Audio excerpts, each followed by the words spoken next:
یہ جو لوگ عموماً سوشل میڈیا کا استعمال کرتے ہیں، ان لوگوں کو بالخصوص میں یہ بات کہنا چاہوں گا کہ ہمارے درمیان واٹس ایپ پہ، فیس بک پہ، ہر جگہ پر مختلف نمازیں وہ گردش کرتی ہیں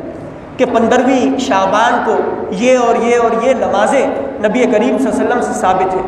اگر ان نمازوں کا اہتمام کر لیا تو گویا کہ آج تک ہم نے جتنے بھی گناہ کیے ان تمام گناہوں کو اللہ رب العالمین معاف کر دیں گے۔ ان میں سے ایک اس قسم کی نماز کہ وہ 14 رکعات پر مشتمل ہے، اور اس میں سورۃ الفاتحہ کے بعد 10 مرتبہ سورۃ الاخلاص کا اہتمام کیا جائے،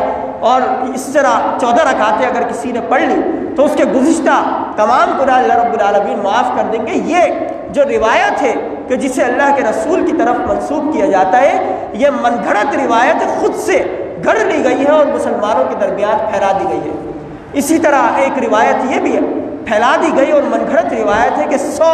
رکعات کا اگر کسی شخص نے اہتمام کیا تو ان 100 رکعتوں کے نتیجے میں اس کے اگلے اور اس کے بعد جو وہ گناہ کرے گا وہ تمام گناہ اس کے معاف کر دیے جائیں گے۔ یعنی بعد میں جو بندہ گناہ کر رہا ہے اس کا بھی کوئی حساب و کتاب اس سے نہیں ہوگا۔ عقل میں نہ آنے والی باتیں ایسی روایات گڑھ لی جاتی ہیں۔ اسی طرح ایک روایت کہ جس میں قضائے عمری کی طرف اس روایت کو منسوب کیا جاتا ہے کہ انسان نے اگر لاپرواہی کی 10 سال 15 سال نمازیں ترک کرتا چلا گیا، نمازیں چھوڑتا چلا گیا، اب اسے احساس ہوتا ہے کہ وہ ان نمازوں کو پورا کرے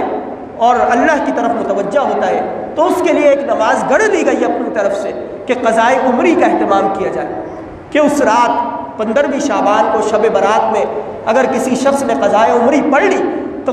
گزشتہ جتنی بھی نمازیں اس نے چھوڑی وہ اس کا کفارہ بن جائے گی اور اس کو کوئی اس پر سختی اور پکڑ نہیں کی جائے گی۔ تو یہ بھی ایک قسم کی من گھڑت چیز ہے اور موضوعی چیز ہے۔